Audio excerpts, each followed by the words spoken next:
নমস্কার। আমার প্রথম নিবেদন রবীন্দ্রনাথ। প্রাণের কবি, মনের কবি, বিশ্বকবি তুমি। তোমায় নিয়ে গর্ব করে মোদের জন্মভূমি।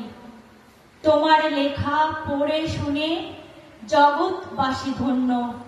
লেখার জোরেই আজও তুমি আছো বিশ্ববরেণ্য।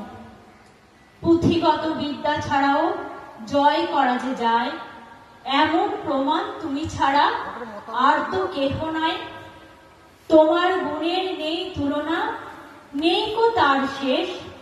এত বছর পরেও যে তার রয়ে গেছে রেশ। তোমার গল্পে, গানে, কবিতায় আজও মোরা বাঁচি। জীবনের প্রতিক্ষণে তোমায় খুঁজে পাই কাছাকাছি। তোমার উদার মনের সৃষ্টি, আশ্রম মাঠে মুক্ত পাঠ।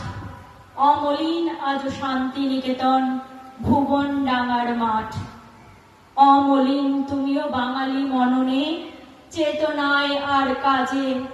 তব সুর বাজে আজ সবার মন মন্দির মাঝে। চির উদীয়মান রবি তুমি, আলোকিত অবিরত। তোমারই আলোর পরশে আজও দিক দিগন্ত উদ্ভাসিত।